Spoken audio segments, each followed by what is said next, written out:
Sir मैं अभी doctor Hasnain कैसर जी को रिक्वेस्ट करूंगा, जो नेफ्रोलॉजिस्ट हैं। हसनैन कैसर जी। थैंक यू डॉक्टर साहब। यहाँ पे सभी बैठे डॉक्टर्स और पूर्व अधिकारी, सबको मेरा नमस्कार, सलाम।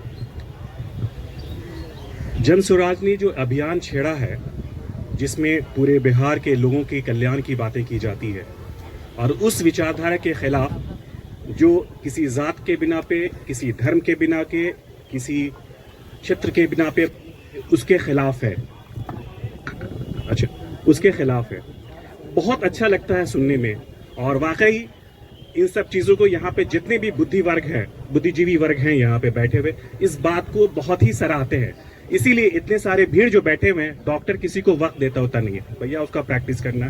तो यहाँ पे वो जो आए हैं, बहुत ही अंदर में उनके अंदर जो समाज के हालात को देख करके जो उनके अंदर कश्मकश है, उसको बेचैनी है, उस बेचैनी को ले करके यहाँ पे आकर के अपनी बात को इस विजन में देख रहे हैं कि शायद बिहार के बदलाव होगा, बिहार में जो चेंजेस आएंगे, बिहार भी हमारा देश में सबसे अग्रणी राज्य बनेगा। यहाँ की जनता जो है अपने आप को एक बिहारी कहने पे गर्वान्वित महसूस करेगी, और हमारा जो कंपटीशंस होगा इंटरनेशनल लोगों के बीच में होगा। जो बिहार के लोग विदेशों में जा करके, अमेरिका में, यूरोप में जा करके, चाहे डॉक्टर्स हो, चाहे पदाधिकारी और इंजीनियर्स हो या टेक्नोक्रेट्स हो, जहाँ के झंडे गाड़ रखे हैं, जो कि बिहार में हालत देखने को मिलती नहीं है, और हमें कश्मकश में हमेशा रहना पड़ता। सर ने अभी बहुत अच्छी बात कही है।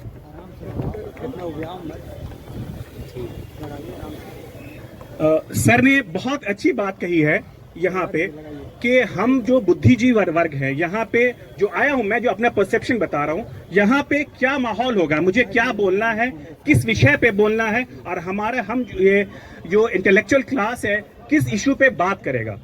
जाहिर है हमें इस बात का अभी तक पता नहीं, हमें सिर्फ ये पता है कि हम यहाँ पे जमा होना है, एक पार्टी बन रही है, पार्टी को बनाकर इसमें इनके अपनी मैनिफेस्टोज होंगे, क्या हो। देखिए, डॉक्टर्स के लिए हम यहाँ पे दो हैसियत से खड़े हुए हैं। हम एक बहैसियत डॉक्टर, दूसरी बहैसियत एक मुस्लिम माइनॉरिटी के हिसाब से मैं रिप्रेजेंट करता हूं यहाँ पे पहले डॉक्टर्स की। जो डॉक्टर्स जो है, आज देखेंगे हमारी जो जितनी व्यवस्थाएं, इस बात से सभी एग्री करते हो क्या है। मैं एज ए मेडिकल ऑफिसर था, मैंने रिजाइन किया। क्यों किया? इसके पीछे बहुत बड़ा कारण है। वहां पे कारण क्या था भाई, कि सारी चीजें जो सहूलियतें होते हैं पेशेंट्स के लिए, वो मौजूद नहीं है। वहां पे दवाइयां नहीं है, मशीनें नहीं है, वहां पे लोगों के बीच में जो समन्वय होना चाहिए डॉक्टर्स और पेशेंट्स के बीच में, वो कमी है। आए दिन लड़ाइयां होती हैं। तो इन सब चीजों को ये जानना, नर्सिंग स्टाफ जो है हमारे, वो कैसे होने चाहिए, तो उनकी अपनी अपनी जो चीजें हैं वो डिमांड होना चाहिए, वो समझना चाहिए। उसके अलावा जो मेडिकल फैटर्निटी का फार्माकोलॉजी डिपार्टमेंट है, उसका भी अपनी एक मान है। तो हम जब तक इस मुद्दे को, इस बात को समझेंगे नहीं कि हमारा इन लोगों की क्या क्या डिमांड है, हेल्थ सेक्टर कैसे इंप्रूव कर सकता है प्राइवेटाइजेशन से, गवर्नमेंट से या पब्लिक इंटरफेरेंस से, कैसे इस चीज को हमारा एक ओपिनियन यहाँ पे बनना चाहिए, एक कॉन्शियस बनना चाहिए कि इन सब चीजों को ये यहाँ से हम लाएंगे और हमारे ये मैनिफेस्टो में शामिल होगा। तो ये सबसे बड़े discussion of point is that कि हम मेडिकल फैटर्निटी को इंप्रूव कैसे करेंगे। कि प्रशांत किशोर सिंह की ये पार्टी है, जो जन स्वराज पार्टी, आम बिहार की पार्टी बनने वाली है, इसमें इन लोगों का क्या योगदान होगा कि इंफ्रास्ट्रक्चर चल सकता है। ये सबसे बड़ी चीज है। इस चीज को मैं चाहूंगा थोड़ा सा क्लेरिफिकेशन संजय जी, डॉक्टर साहब, वो होना ही चाहिए। दूसरी चीज कि मैं माइनॉरिटी से बिलोंग करता हूँ। आज सबसे ज्यादा बेचारा जो है, सबसे अलग थलग पड़ा हुआ है, जिसको जो मन चाहता है जो भी करता है। और मैं कहते हैं, जरा सा मुझे हेजिटेशन नहीं होता है कि हम इंटेलेक्चुअल क्लास भी इसके बहुत बड़े रिस्पॉन्सिबल, कि जब देश में जात के नाम पे, धर्म के नाम पे यदि कोई व्यक्ति बहुत बड़ा जो है कांड करता है, बहुत बड़ा जो है कहते हैं कि राइट्स करा देता है, और उसको हम लोग प्रोत्साहन करते हैं और बैठ जाता है, फिर उसके पीछे हम सारे पढ़े लिखे लोग, मैंने देखा वो सीन, 14 का सीन देखा, उसके पहले का सीन, उसको हम पीछे भागते हैं। तो इन सब चीजें से जब तक हम लोग उसको नहीं तोड़ेंगे, एक अच्छा विकास, विकसित बिहार, विकसित भारत हरगिज नहीं बना चाहिए। हमारा जो नेता होना चाहिए, वो हमारे लिए वो क्या लेकर आया है, ये हमारे की बिहार में या भारत में क्या लेकर आया है कि हमारा भारत दुनिया के अग्रणी गुरु बन सके, रियल विश्व गुरु बन सकते, उस चीज पे ध्यान होना चाहिए, न कि हमारी जात पे, धर्म पे या क्षेत्रवाद पे, इस पे होना चाहिए। धन्यवाद। Thank you doctor Hasnain. मैं डॉक्टर कम्युनिटी और अफसर से रिक्वेस्ट करूंगा कि वो जन स्वराज का जो 2 अक्टूबर को पार्टी बन रही है 1 करोड़ लोगों की जो हमारा लक्ष्य है, उसके लिए हम क्या कैसे कर सकते हैं, क्या सजेशन है, हम क्या अपना सजेशन दे सकते हैं, क्या क्या आगे बढ़ के कर सकते हैं और हमारी क्या उस पर राय मशवरा है, उस पर आप लोग बात करें। माफी चाहता हूं, इनसे माइक लेकर बीच में बोल रहा हूं।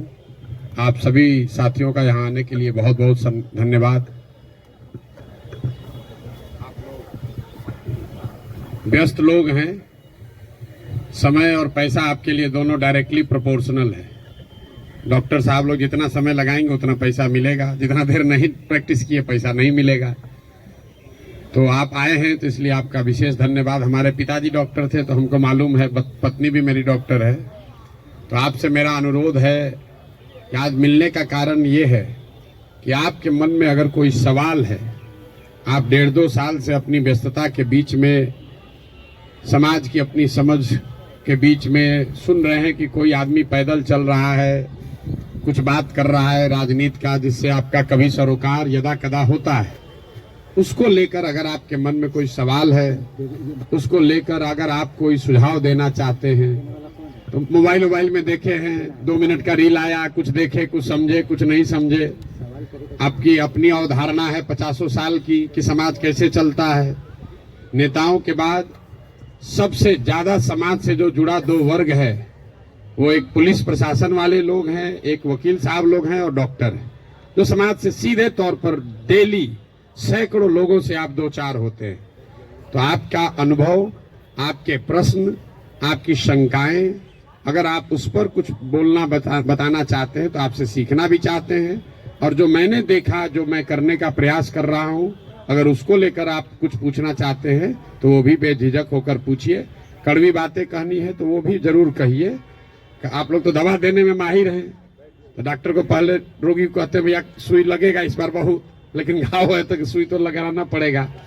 तो कड़वी बात भी करनी है तो उसमें हिचकिचाइए नहीं, जो सवाल करना चाहते हैं करिए। इसमें कई लोग नॉन डॉक्टर्स भी बैठे हुए हैं, आप भी अपना, चूंकि डॉक्टरों की संख्या ज्यादा है इसलिए डॉक्टरों को मैं कह रहा हूं, बाकी दूसरे लोग भी अपना सवाल कर सकते हैं। बहुत बहुत धन्यवाद। मैं डॉक्टर शैलेश कुमार सिन्हा, ये पटने में यूरोलॉजिस्ट हूँ। मेरा केवल 2 सवाल है कि आप आइएगा तो बिहार में सबसे ज्वलंत समस्या है करप्शन। हर एक जगह पूरे बिहार में छोटे से बड़े डिपार्टमेंट में करप्शन है, उसको कैसे आप हटाइएगा। दूसरा जो है, बिहार में जातिवाद है और लोग वोट भी देते हैं जात के नाम पर, इसको कैसे आप रिमूव कीजिएगा। Thank you. आपका फिर से सबका धन्यवाद कि आप समय निकाल कर आए हैं। जितने भी आपने सवाल किए हैं वैलिड सवाल है, आपके डाउट्स, आपकी शंकाएं सब वैलिड ही है। किसी ने कहा कि आप तो पहले सब दल को जिताए हैं तो आप पर भरोसा क्यों करें।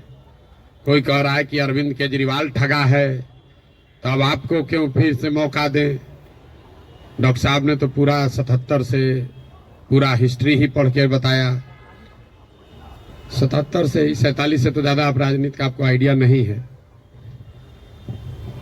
मेरे भाई, कम से कम खुशी की बात यह है कि आप में इतनी चेतना बची हुई है, इतना हिम्मत बचा हुआ है कि आप आकर कुछ समाज या अपने विषय में कुछ बोल पा रहे हैं।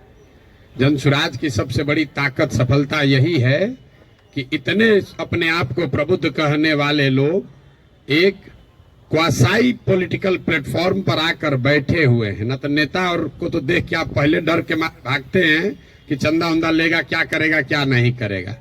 आप यहाँ आए हुए हैं और इस घबराहट में नहीं है कि आपसे कोई कुछ ले लेगा, और आपकी हिम्मत हो रही है कि आप खड़ा होकर सवाल पूछ रहे हैं। ये जन स्वराज की पहली ताकत और सफलता है। आप जितने यहाँ डॉक्टर सज्जन बैठे हुए हैं, जिन्होंने पूछा कि स्वास्थ्य व्यवस्था को आप कैसे सुधारिएगा, आप लोगों में कई लोगों को अपने अपने स्वास्थ्य मंत्रियों से भी मिलने का अवसर मिला होगा। उनसे कभी नहीं पूछे होंगे, क्योंकि बिहार सरकार में स्वास्थ्य विभाग का एक ही कार्यक्रम है, पता करो कौन डॉक्टर का सबसे ज्यादा प्रैक्टिस चलता है, उसका ट्रांसफर करो और उससे बदले में पैसा का उपाय करो। लेकिन आप में से किसी भी डॉक्टर ने आज तक ये हिम्मत नहीं की होगी कि जाकर पूछे स्वास्थ्य मंत्री से, जिसको आप वोट दबाते रहे हैं, कि भैया ये आप स्वास्थ्य सुधारने के लिए क्या करेंगे। पीछे सज्जन ने हमसे माल न्यूट्रिशन की भी बात पूछी है, अलग अलग आपने सवाल किया है, तो आप उन सवालों पर आएंगे, एक एक सवाल का जवाब भी देंगे। आपकी हमारी दुर्दशा इसलिए है कि बहुत साल पहले, सैकड़ों साल पहले, जो ग्रीस के बड़े दार्शनिक प्लेटो ने कहा कि if you do not participate in democracy, be ready to be ruled by your inferiors. अगर समाज में, राजनीति में आप भागीदार नहीं बनोगे तो इस बात के लिए तैयार रहो कि कोई मूर्ख आदमी राजा बनकर आप पर शासन करेगा। तो बिहार की जो दुर्दशा है वो इसीलिए है कि आप चाहे डॉक्टर हैं या व्यवसायी, अपने आप को सो कॉल्ड प्रबुद्ध कहने वाले लोगों ने राजनीति और राजनीति करने वाले व्यवस्था से अपने आप को अलग कर लिया है। और आप सोच रहे हैं कि जो आदमी शराब का व्यापार करता है, जो बालू माफिया है, वो आकर बढ़िया स्वास्थ्य व्यवस्था काहे नहीं बना रहा। ये कोई रॉकेट साइंस नहीं है मेरे भाई। आप बालू माफिया को स्वास्थ्य मंत्री बनाओगे तो उससे स्वास्थ्य व्यवस्था नहीं सुधरेगा। तो अगर आप गलत आदमी का चुनाव करेंगे तो गलत ही होगा। अब मैं शुरुआत करूंगा भाई साहब के सवाल से, क्योंकि इन्होंने वो व्यक्तिगत एक सवाल उठाया है कि आप अब बहुत बड़े ज्ञानी बन रहे हैं, आप ही तो इन लोगों को बढ़ाए। ठीक तो बात है मेरे भाई, हमको आप बहुत ज्यादा क्रेडिट दे रहे हैं। कोई किसी को बना नहीं सकता है। हाँ, ये जरूर बात है कि पिछले 10 बरस में इनमें से कई नेताओं को, दलों को बढ़ाने में हमने कंधा लगाया है। नीतीश कुमार को हमने नहीं बनाया है, लेकिन नीतीश कुमार का जब दुर्दिन हुआ था तो उनको जिताने में मदद की थी, तो वो उसका उतना दोष हमारा है। लेकिन आप यहाँ आज क्यों आए? आप प्रशांत किशोर को सुनने नहीं आए, आप किसी साधारण डॉक्टर के लड़के को सुनने नहीं आए हैं। आप यहाँ इसलिए भी नहीं आए हैं कि हम 2 बरस से पैदल चल रहे हैं। हम 20 बरस पैदल चलेंगे तो एक डॉक्टर अपना 1 मिनट समय नहीं छोड़ेगा। आप इसलिए आए हैं कि 10 बरस हमने वो काम किया है, समाज में लोगों को पता है कि ये आदमी अच्छा है, खराब है, इस आदमी को राजनीति का समझ है। अगर पैदल चल रहा है तो कुछ न कुछ सोचिए कि चल रहा होगा। ये अपने आप को बड़ा मत बनाइए, अपने आप को पेडेस्टल पर मत बैठाइए। हम जब पैदल चलते हैं, लोग दुकान में, दलान में बैठ के हंसता है, क्या ही चलने से कुछ होगा बिहार में। फिर भी हमारे पास आता है, इसलिए आता है कि उसको डर है कि ये प्रशांत किशोर चल रहा है। और वो डर इसलिए है कि 10 बरस हमने वो काम किया है जो आप कह रहे हैं। मैं इसका रेफरेंस क्यों दे रहा हूं? क्योंकि मैं किसी मुख्यमंत्री का लड़का नहीं हूं, मैं किसी प्रधानमंत्री का लड़का नहीं हूं, मैं एक साधारण डॉक्टर का लड़का हूं। और मेरा काम ही मेरा पहचान है। वो काम किए हैं तब आप हमको सुनने आए हैं। हम आपको ज्ञान देंगे कि कैसे चुनाव होगा, आप सुनिएगा। अगर हमने 10 बरस वो काम नहीं किया होता, आप वो बात नहीं सुनते। लेकिन लालू यादव का लड़का, राजीव गांधी का लड़का अगर आकर आपको ज्ञान दे, तो चाहे जीवन में एक भी चुनाव ना जीता हो, आप उसकी बात को खूब गौर से सुनिएगा, क्योंकि वो बड़े बाप का लड़का है। तो ये आप बात समझिए कि हमने उनको बनाया नहीं है, और अगर बनाया है तो उसको सुधारने का भी जिम्मा हम ही लेकर चल रहे हैं। आप कुछ नहीं कर रहे हैं। आप पहले भी कमेंट्री कर रहे थे, अभी भी कमेंट्री कर रहे हैं। किसी ने कहा आप पर भरोसा कैसे करें? आप पढ़े लिखे व्यक्ति हैं, अपने आप को प्रबुद्ध बताते हैं। आपसे ज्यादा तो गांव वाले जानते हैं जनसुराज के बारे में। 2 बरस से हम गांव गांव में घूमकर हमारे वोकल कॉर्ड में गांठ पड़ गया। ये बताते बताते कभी जीवन में हमने किसी से वोट नहीं मांगा। हम लोगों को यही बता रहे हैं कि हम पर भरोसा मत करो, किसी दल पर भरोसा मत करो, अपने बच्चों के लिए जगो, वोट अपने बच्चों के लिए दो। गांव वाले को बता रहे हैं, उसको समझ में आ रहा है, लेकिन यहाँ के आदमी को समझ में नहीं आएगा। और आप उससे बेहतर नहीं हैं। ये पढ़े लिखे लोगों को भ्रम है कि हम लोग बड़ा अच्छा है। बिहार का दुर्दशा इसलिए है कि यहाँ का लोग पढ़ा लिखा नहीं है। तो 2-3 ये जो राजनीति का भ्रम है वो आपको दूर कर देते हैं। बहुत लोगों को लगता है कि जो पढ़ा लिखा नहीं है इसलिए बिहार का दुर्दशा है। इस भ्रम को बिल्कुल दिमाग से हटा दीजिए।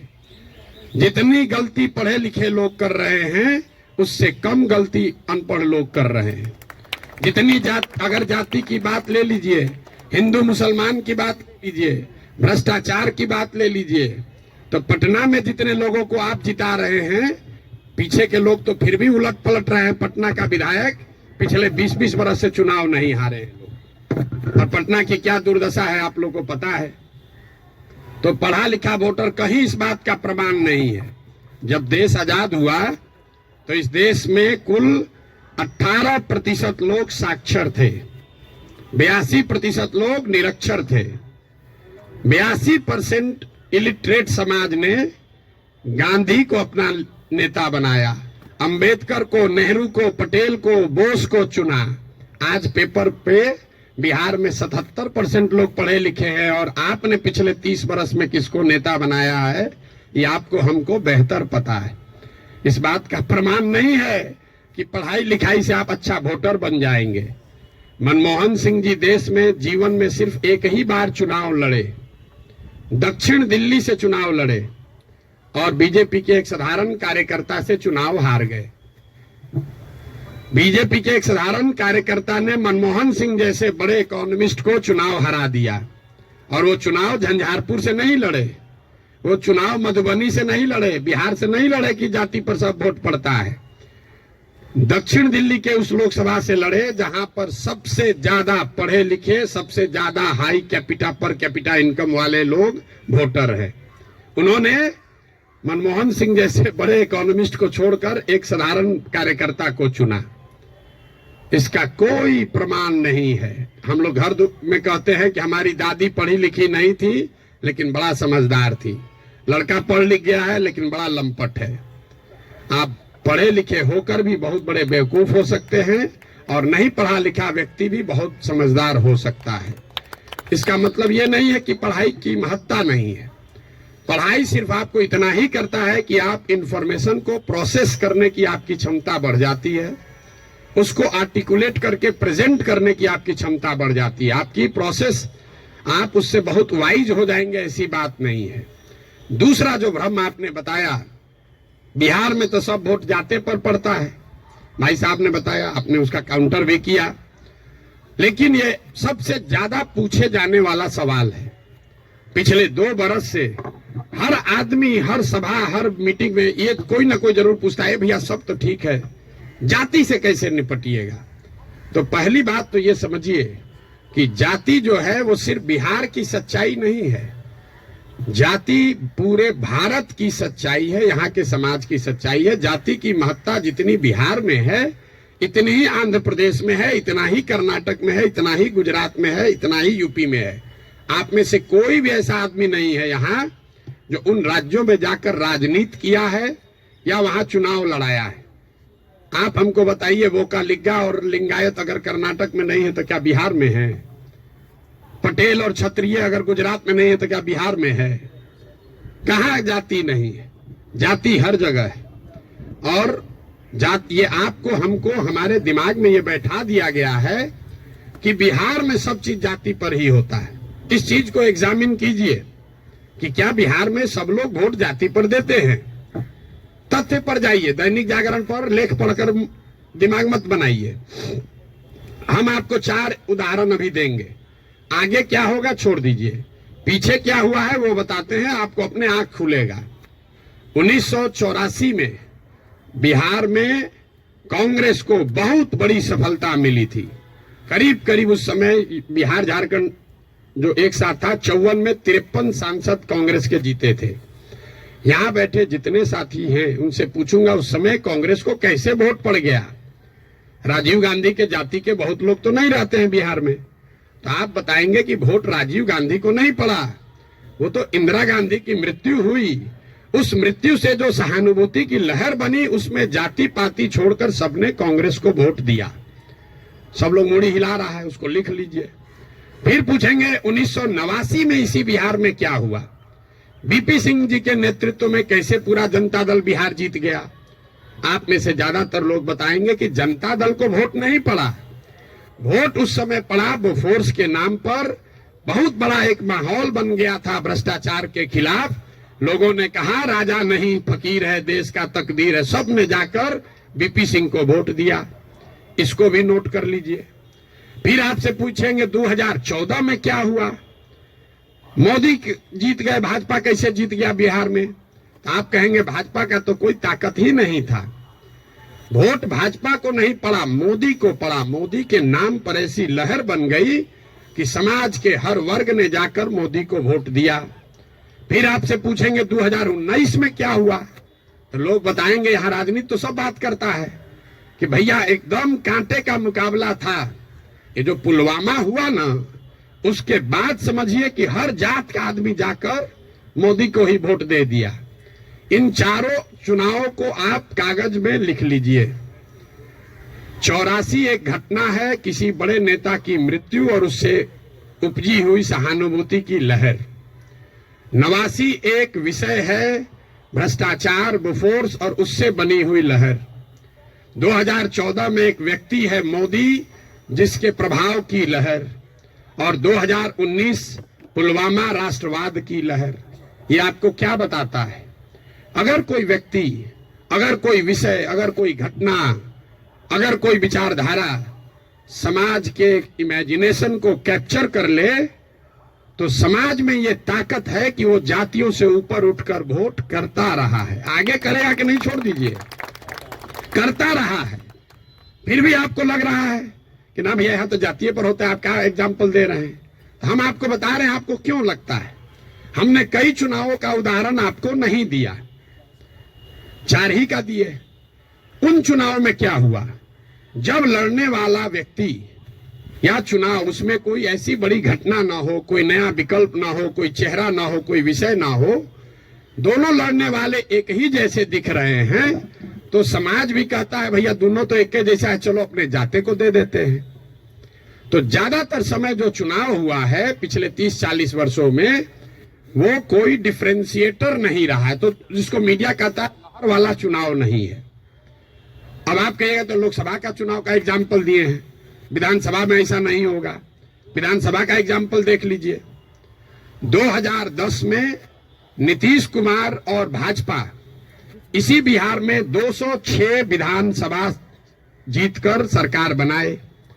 उस समय नीतीश और भाजपा के गठबंधन में मोदी जी नहीं थे, मोदी जी का नाम इतना बड़ा नहीं था, अमित शाह नहीं थे, भाजपा की इतनी ताकत नहीं थी। उनके सामने उनका मुकाबला था लालू जी के गठबंधन से, जिसमें लालू जी थे, कांग्रेस थी और रामविलास पासवान जी थे।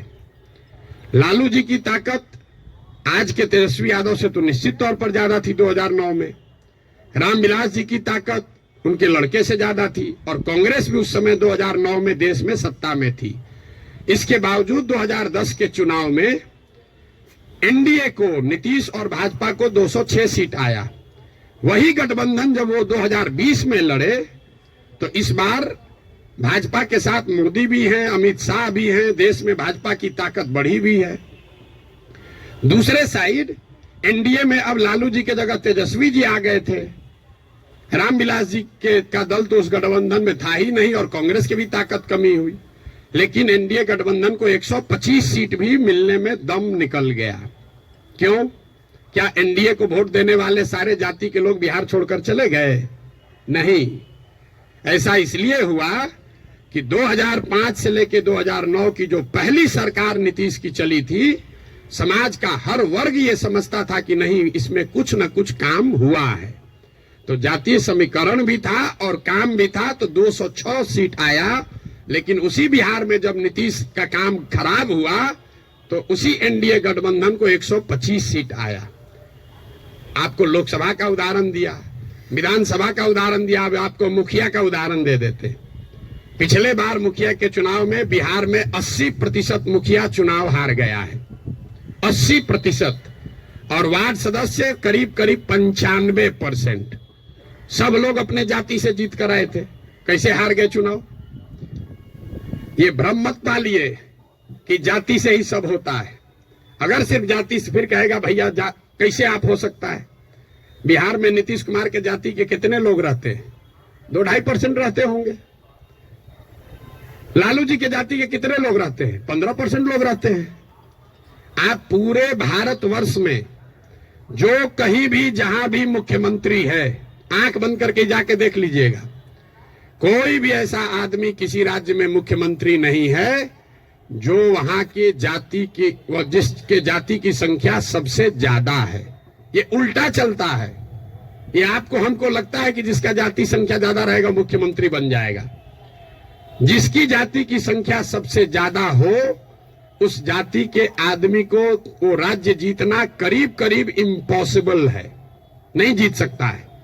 क्योंकि उस जाति से दूसरे समाज के लोग डरते हैं। वो सोचता है ये आएगा तो सब कब्जा कर लेगा, तो उसके खिलाफ कंसोलिडेशन भी होता है। आप यही नहीं, बंगाल देख लीजिए, यूपी देख लीजिए, तेलंगाना देख लीजिए, आंध्र देख लीजिए। आंध्र प्रदेश में भी नायडू जीत कर आए, कंबक कम्युनिटी के हैं, उसकी जाति की संख्या 6% है। बगल में योगी जी हैं, राजपूतों की संख्या 4% है। उसके बगल में मध्य प्रदेश में यादव जी हैं, उनकी संख्या 5% से कम है। राजस्थान देख लीजिए, आप कहिए वो तो भाजपा का है, जितना रीजनल पार्टी है सबका उठाकर देख लीजिए, कहीं पर भी जिस जाति की संख्या सबसे ज्यादा है उसका नेता मुख्यमंत्री नहीं है। अब फिर यहाँ गलथेथाई का आदत है, कहेगा ना नीतीश तो पिछड़ा का नेता है। तो भाई अगर कोई नीतीश जी पिछड़ा का समीकरण गोलबंदी कर सकते हैं तो आप भी कर सकते हैं। आपको कौन रोका है? किसने रोका है कि कुशवाहा का जाति का कोई नहीं कर सकता है, या कोई ब्राह्मण नहीं कर सकता है, कोई राजपूत नहीं कर सकता है? भाई अगर कुर्मी समाज का आदमी कर सकता है तो कोई मुसहर भी कर सकता है, कोई कुशवाहा भी कर सकता है, कोई राजपूत भी कर सकता है। आप में वो क्षमता होनी चाहिए, वो प्रयास करने की का मादा होना चाहिए। जाति का भ्रम मत पालिए। और अंतिम बात, मान लीजिए एक बार कि आपको बात मान भी ले कि जाति बड़ा महत्वपूर्ण है, तो जिसको भी राजनीति के जरिए समाज का अगुवा बनना है, उसके पास ये विकल्प नहीं है कि समाज में सब सुधर जाएगा तब हम आएंगे। सब आदमी कहता भैया करना तो चाहते हैं लेकिन बिहार में जातिवाद बड़ा है। अरे भाई, तो जब जातिवाद खत्म हो जाओगे तब राजनीति करने आओगे, तो ना जाति कभी खत्म होगा ना कभी आओगे। और अगर खत्म हो ही जाए, अगर भ्रष्टाचार खत्म हो जाए, जातिवाद खत्म हो जाए, बाहुबल खत्म हो जाए, तो आपके हमारे आने की जरूरत क्या है? जो खत्म किया है उसी को आगे रहना चाहिए। आपकी हमारी जरूरत तभी तो है।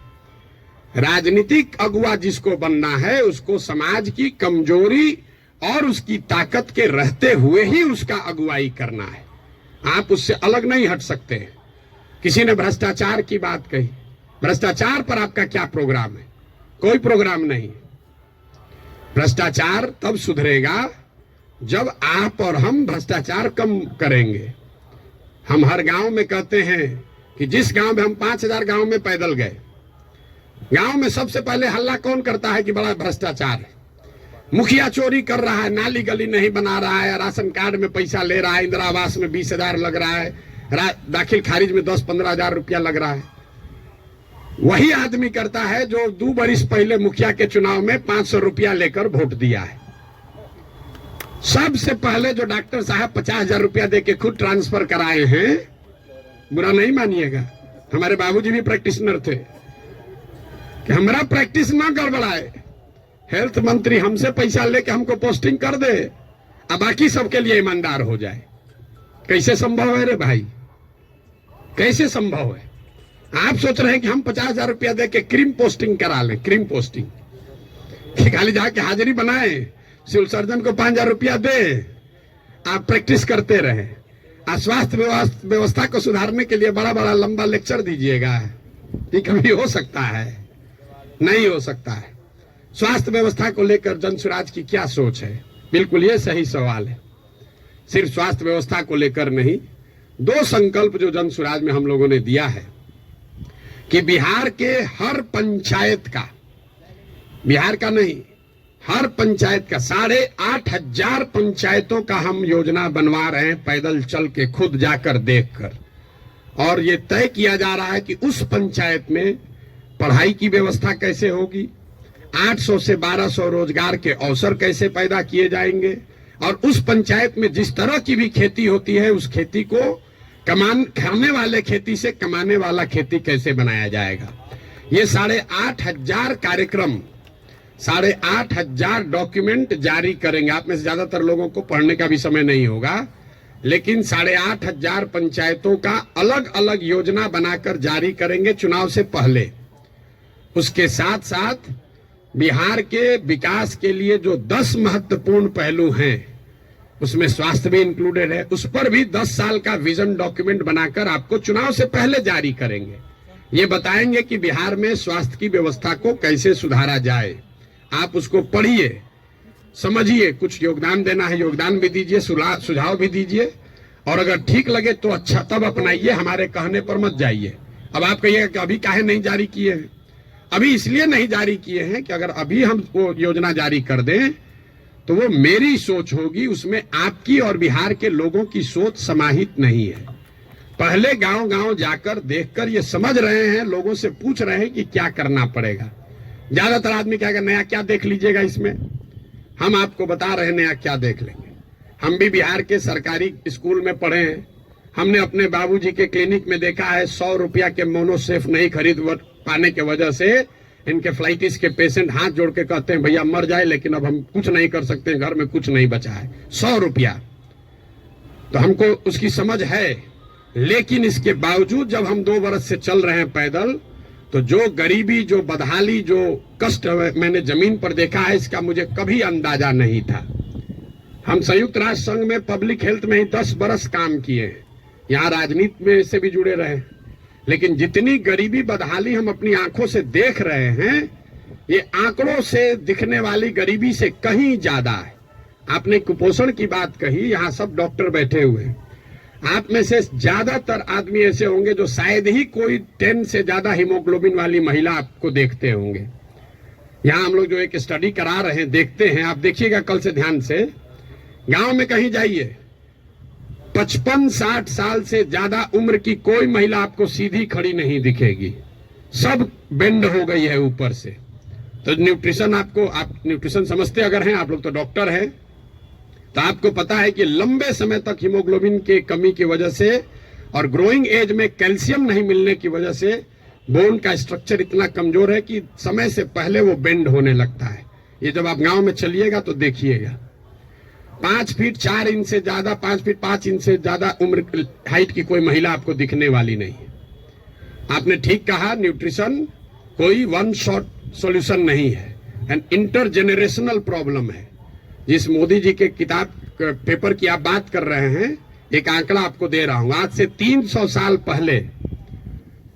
साल पहले यूरोप में लोगों की एवरेज हाइट भारत में लोगों के एवरेज हाइट से 1.4 इंच कम होती थी। अब यूरोप में 300 साल में on an average 1.6 inch Bharat से ज्यादा हो गई है। 300 वर्ष में करीब करीब 3 इंच लंबाई का असर पड़ गया है। और दुनिया भर में जो डेवलपमेंटल इकोनॉमिक्स पढ़ते हैं उनको मालूम है कि हाइट और लाइफ टर्म अर्निंग में डायरेक्ट कोरिलेशन है। The taller you are more likely to earn higher income and wages than those who are not. इसका मतलब ये नहीं कि जिसका हाइट कम है पैसा कम कमा रहा है, तुरंत लोग गणना करने लगेगा कि तो बड़ा नाटा आदमी को देखें बड़ा पैसा कमा रहा है। Height is a reflection of your overall growth. अब डॉक्टर लोग को हम क्या बताएंगे, आपको समझ है, हाइट दिख रही है और ब्रेन का ग्रोथ आपको नहीं दिखता है। तो जो लंबे समय तक स्टडीज हुई हैं उसमें यह क्लियर बताया गया है कि हाइट और लाइफ टर्म अर्निंग, समाज के सोसाइटी में लाइफ टर्म अर्निंग का डायरेक्ट कोरिलेशन है। तो बिहार में ये परेशानी है, एक झटके में मेरे भाई साहब वो खत्म नहीं हो सकता है। यहां किसी ने पर कैपिटा इनकम की बात की। बिहार में पर कैपिटा इनकम है 35,000 रुपया। देश में प्रति व्यक्ति आय है करीब करीब 1,34,000। बिहार का प्रति व्यक्ति आय है 35,000 रुपया सालाना। उसमें अगर पटना और बेगूसराय को हटा दीजिएगा तो ये प्रति व्यक्ति आय घट के हो जाएगा 22,000 रुपया। 22,000 को जरा 365 से डिवाइड कर दीजिए, देखिए कि दिन में कितना हुआ। 100 में 80 आदमी यहां दिन में 100 रुपया भी नहीं कमा रहा है। आप किस न्यूट्रिशन की बात करेंगे। मुझे एक लड़का मिला, उसको हम लोग कैंप में शाम में खाना खिलाते हैं, जो लड़के आते हैं, बहुत ज्यादा खा रहा था। उसको ऐसे बुला के पूछे, बेटा ये इतना रोज खाते हो? बोला सर आज तक जीवन में ऐसा हुआ ही नहीं कि हम खाना खत्म कर लिए और तसली में अभी चावल बाकी है। आज तक ऐसा जीवन में नहीं हुआ कि हमारा पेट भर गया हो और चावल अभी तसली में बाकी है। जो जितना खाना है उसी से पेट भरना है। आप न्यूट्रिशन की क्या बात करेंगे? इन बातों की चर्चा आपने ठीक कहा जनसुराज में नहीं करते। क्या करें? उसको जो सीधी बात बता रहे हैं कि 100 रुपया नहीं कमा रहे हो, ये समझे में नहीं आ रहा है, तो उसको कैल्शियम और हेमोग्लोबिन का कमी बताएंगे तो उसको बुझाएगा। हमको उसको उस भाषा में समझाना है जो उसको समझ में आए। आप बहुत बड़े ज्ञानी हैं, आप व्यवस्था को सुधारना चाहते हैं, सुधारिएगा तब ना जब व्यवस्था में आइएगा। तो व्यवस्था में आने के लिए आपको उस भाषा का, उस विषय का, उस तरीके का इस्तेमाल करना है ताकि आप व्यवस्था में चुनकर आए, तभी तो ये बनेगी बात। किसी ने कहा आम आदमी पार्टी की तुलना, आपको एक पैसे भी समझ नहीं है कि जनसुराज क्या है और आम आदमी पार्टी क्या है। आम आदमी पार्टी आंदोलन से निकली हुई एक पॉलिटिकल व्यवस्था है और जनसुराज में प्रशांत किशोर का, जनसुराज का आंदोलनों में कोई यकीन नहीं है। हम रोज ये बात कम से कम 100 दफे कह चुके हैं। जनसुराज आंदोलन नहीं है, इसको जेपी के आंदोलन से कंपेयर मत कीजिए और इसको आम आदमी पार्टी के आंदोलन से कंपेयर मत कीजिए, क्योंकि आंदोलन है ही नहीं। क्यों नहीं है? हमको लोग आगे कहता है भैया आंदोलन कीजिए उससे बिहार सुधरेगा। मेरा आंदोलनों में कोई यकीन नहीं है, क्योंकि मानव सभ्यता का इतिहास आपको बताता है, पूरे दुनिया का, बिहार का, भारत का नहीं, पूरे दुनिया का मानव सभ्यता का इतिहास ये आपको बताएगा कि आज तक किसी भी आंदोलन से, फ्रांस की क्रांति को अगर आप अपवाद के तौर पर हटा दीजिए, तो किसी भी रेवोल्यूशन से, आंदोलन से कभी समाज का भला नहीं हुआ है। आंदोलन और रेवोल्यूशन जो है वो किसी को सत्ता से हटा सकता है। वो तेज हथियार है जिससे आप बड़े से बड़े वृक्ष को काट सकते हैं, उससे आप नए समाज का निर्माण नहीं कर सकते। भाई साहब खड़ा होकर जेपी का आंदोलन का एक उदाहरण दे रहे थे। मेरे भाई, जेपी का आंदोलन कहां कहा गया है? आप तो जेपी के आंदोलन में शायद जुड़े हुए, आपने दावा किया। जेपी के आंदोलन में कहां कहा गया है कि बिहार को सुधारा जाएगा? जेपी के आंदोलन का नारा था संपूर्ण क्रांति, इंदिरा गांधी को हटाओ। तो उस आंदोलन की, क्रांति की इतनी ताकत थी, इंदिरा गांधी को हटा दिए। नया व्यवस्था बनाने की बात कहां कही गई थी? अरविंद केजरीवाल या आम आदमी पार्टी ने नई व्यवस्था की बात कहां कही? उन्होंने कहा भ्रष्टाचार हटाओ। हम तो नहीं कह रहे भ्रष्टाचार हटाओ, क्योंकि दुनिया में कहीं इसका कोई प्रमाण नहीं है कि कोई एक कानून बनाकर आप भ्रष्टाचार खत्म कर देंगे। ये तो सतत प्रक्रिया है। जिन देशों ने भ्रष्टाचार पर अंकुश लगाया है, दुनिया में सबसे ईमानदार देश कौन है? जो स्कैंडिनेवियन कंट्रीज हैं, फिनलैंड, स्वीडन, नॉर्वे, डेनमार्क, वहां जाइएगा, वहां करप्शन मिनिमम है। आप जाकर उसका अध्ययन कीजिए कि वहां कैसे करप्शन कम हुआ। वहां अरविंद केजरीवाल थोड़े पैदा हुए थे, वहां जन्म लोकपाल करके कोई विधायक नहीं पारित हुआ। वहां भ्रष्टाचार 4 तरीके से कम हुआ है। पहला, समाज में ये जागृति बनी लंबे समय में कि अच्छे और स्वच्छ लोगों का चुनाव करो, मतलब इलेक्टोरल प्रोसेस को जहां तक हो सके उसको स्वच्छ बनाया गया। आप में से कुछ लोग सोशल मीडिया पर अभी देखे होंगे, नीदरलैंड्स का प्रधानमंत्री अभी आज से करीब 2 हफ्ते पहले 12 बरस प्रधानमंत्री रहने के बाद हटा है, तो वो साइकिल से अपने घर से अकेले निकल रहा है। तो वहां की समाज ने ये व्यवस्था बनाई कि स्वच्छ लोग स्वच्छ तरीके से वोट करें, स्वच्छ लोगों को चुने। दूसरा उन्होंने क्या किया? उन्होंने बहुत बड़े स्तर पर जन भागीदारी, लोकतंत्र को समाज में उतारा। सिर्फ सरकार चुनने की व्यवस्था को लोकतंत्र नहीं बनाया, जो सरकार के नीतिगत फैसले हैं उसमें समाज की भागीदारी करी। और चौथा, बहुत बड़े स्तर पर टेक्नोलॉजी का इस्तेमाल हुआ है। आप लोग जितने लोग आए हैं, ज्यादातर लोग नल जल योजना के बारे में सुने समझे होंगे, बहुत यहाँ ब्यूरोक्रेट लोग भी बैठे हुए हैं। नल जल योजना में अभी तक सरकार यही चक्कर में बहस में पड़ी है कि वहां चल रहा है कि नहीं चल रहा है। 25,000 करोड़ रुपया खर्चा हो गया। उसी सरकार में स्मार्ट मीटर लगाकर लोगों को यह पता है कि बिजली कितना कंज्यूम हो रहा है, लेकिन नल जल में अगर स्मार्ट मीटर लगाया होता तो कम से कम इतना तो पता चलता कि जो पानी चल रहा है कि नहीं चल रहा है। 25,000 करोड़ रुपया खर्चा कर दिया, लेकिन पानी को निकलने, मापने, उस पर बिल करने का कोई टेक्नोलॉजिकल सॉल्यूशन नहीं ढूंढा। तो ये 4 चीजें जो हैं उसको करके भ्रष्टाचार पर अंकुश लगाया जा सकता है। लोकतांत्रिक व्यवस्था को जहां तक हो सके उसको भ्रष्ट लोग और भ्रष्ट पैसे से बचाया जाए। दूसरा, जनता को नीतिगत मामलों में शामिल किया जाए। तीसरा, उनको भागीदार बनाया जाए, सरकारी सत्ता और संसाधन का विकेंद्रीकरण हो। और चौथा, बड़े पैमाने पर टेक्नोलॉजी का प्रयोग हो। अगर ये चारों का इस्तेमाल करेंगे तो भ्रष्टाचार पर अंकुश लगाया जा सकता है। खत्म ना हो सकता है, ना होने का हम दावा कर रहे हैं। तो वो सब बात मत कहिए कि हम आप कैसे खत्म कीजिएगा, हम ना खत्म करेंगे, हमारे बस का ही नहीं, हमारे कैसे खत्म हो जाएगा। सीओ साहब का 40 लाख रुपया लेके पोस्टिंग कीजिएगा, सीओ पैसा नहीं लेगा दाखिल खारिज में, ऐसा संभव है?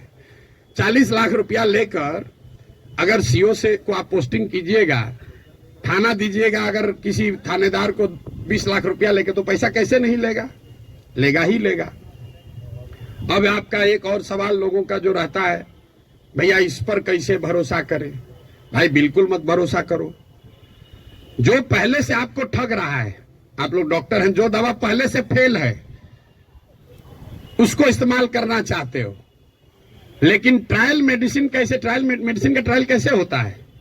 आपको मालूम है कि इसकी 100% गारंटी नहीं है, लेकिन फिर भी कहते हैं अच्छा पेशेंट मर रहा है, उसका कंसेंट लेकर आप ट्रायल मेडिसिन देते हैं कि 20% भी चांस अगर कहीं लग गया तो ठीक हो जाएगा। आप जनसुराज को वही ट्रायल मेडिसिन ही समझ लीजिए। पहले वाला तो पहले से एक्सपायर है। बताइए यहाँ के लोगों के बुद्धिमत्ता का जरा आलम देखिए। जो पहले से एक्सपायर मेडिसिन है उसको देने के लिए तैयार है, लेकिन ट्रायल मेडिसिन में शायद संभावना है 10% ठीक हो जाए, हम 10% कह रहे हैं, तो उस पर आप दाव नहीं लगाना चाहते। पहले से एक्सपायर मेडिसिन को कह रहे इसी को दो। भाई किसको कंपेयर कर रहे हैं आप? अगर दो यहाँ नई व्यवस्था बन रही हो तो जरूर आपका वैलिड सवाल है कि भाई आम आदमी पार्टी को दे कि जनसुराज को दे। लेकिन जब पहले से तीनों एक्सपायरी मेडिसिन है, उसके सामने कुछ भी नया हो रहा है, तो आपको तो कहना चाहिए नहीं चलो एक बार ट्राई करके तो देखते हैं। यहाँ तो 30 वर्ष से खत्म ही हो रहा है। मेरा आपसे इतना ही अनुरोध है, आग्रह है। आपने ड्राइंग रूम में रहकर बहुत बात कर ली, अपने चैम्बर में रहकर बहुत बात कर लिया। आप समाज की चिंता करने वाले लोग हैं, लेकिन इसी अव्यवस्थित समाज से आपने अपने और अपने परिवार के लिए कुछ कर लिया है। अब ये समय है कि थोड़ा ही सही कुछ न कुछ अपने इस मिट्टी के लिए, अपने समाज के लिए वापस कीजिए। प्रशांत किशोर पर भरोसा मत कीजिए। हम करें, आप करें, हमारे बच्चे करें, आज हो या 20 वर्ष के बाद हो, करना तो किसी न किसी बिहार के आदमी को ही पड़ेगा। ये बात आप गांठ बांध लीजिए। कोई तमिलनाडु से आकर बिहार की व्यवस्था सुधारने वाला नहीं है। और डॉक्टरों का और बुद्धिजीवियों के लिए अंतिम बात, आपका सबसे बड़ा स्टेक है। कई बार पैसे वाले बुद्धिजीवियों को लगता है हम तो बचे हुए हैं, इससे हमारा लड़का तो बंगलोर सेटल हो गया। मेरे भाई, आपका दुर्दशा सबसे ज्यादा है। जो गरीब है उसका बच्चा तो फिर भी छठ में आ जा रहा है, ट्रेन में धक्का खा के भी। आपका बच्चा कहता है ना कहां जाएंगे छठ में, वहां ठीक नहीं लगता है। जो गरीब है वो बूढ़ा होगा, वापस अपने घर में आएगा, क्योंकि उसको बॉम्बे बेंगलोर रहने का साधन नहीं है। लेकिन आपके बच्चे, जिसके लिए आप अभी 18 घंटा काम कर रहे हैं, जैसे हमारे बाबूजी किए, आपके बच्चे बिहार वापस लौट कर आने वाले नहीं है। अगर जहाज डूबेगा तो उसमें बैठा हुआ हर व्यक्ति डूबेगा। हमारे बाबूजी भी 12 घंटा, कभी संडे को भी छुट्टी नहीं लिए, रात दिन लगे रहे, घर बना रहे हैं। हमारा बेटा रहेगा यहाँ, हमारा पतोह रहेगा यहाँ, हमारा लिविंग रूम रहेगा। आज ही कोई आदमी आया था, भैया 4 बरस से आप घर नहीं गए, वहाँ बक्सर मेरा घर है, सासाराम में भी घर है, 4 बरस से वहां कोई दिया बत्ती जलाने वाला भी नहीं है। और हम तो 4 बरस से छोड़े, हमारा लड़का अगले 40 बरस नहीं आएगा, चाहे हम में जितना। ये देखिए जिसका घर है, इनके बच्चे यहाँ नहीं है।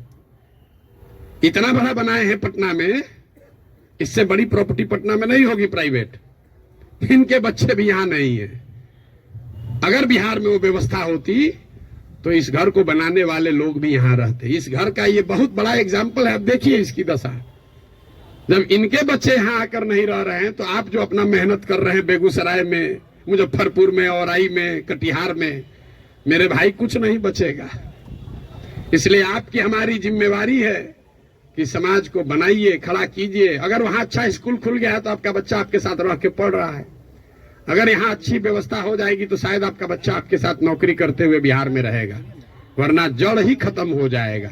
हम गांव में चलते हैं, देखते हैं जितने बड़े घर पुराने बने हैं सब करीब करीब भूत बंगला बन गया है, ढह कर खंडहर हो गया है। तो ये प्रबुद्धों को समझने सोचने का समय है।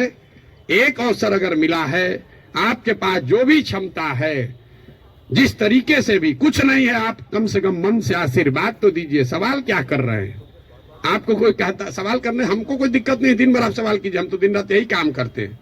लेकिन सवाल करके आप किसी का भला नहीं कर रहे हैं, आप अपना ही नुकसान कर रहे हैं। अरे कुछ नहीं कीजिए, कम से कम कुछ अच्छा हो रहा है उसके समर्थन में एक आवाज तो लगाइए। वो भी नहीं कर सकते हैं, गुड विशेष आशीर्वाद तो दे सकते हैं। आपसे तो कोई पैसा मांगा नहीं, वोट तो देने आप जाइएगा नहीं, ऐसे भी वोट देने तो ऐसे भी नहीं जाइएगा। आपका वोट है, आप अपने को जबरदस्ती बैठाए हुए हैं एवरेस्ट पर। आपको पूछ कौन रहा है? आपको पूछ कोई नहीं रहा है। तो अपने आप को रेलेवेंट बनाइए ताकि आपके आने वाली पीढ़ी इस जमीन से जुड़ी रहे। आप जिस काम को करने के लिए अपना अभी जीवन खपा रहे हैं, आपके पास 1 मिनट नहीं है कि सांस भी ले।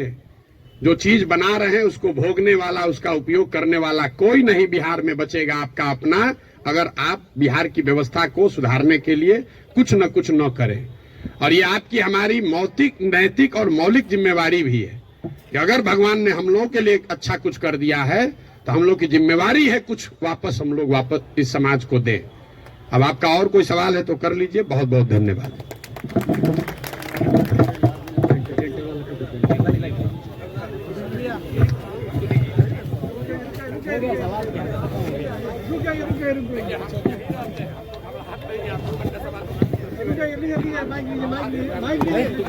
भाई ये रवि रंजन जी क्या बोल रहे हैं भाई? खत्म करना है कि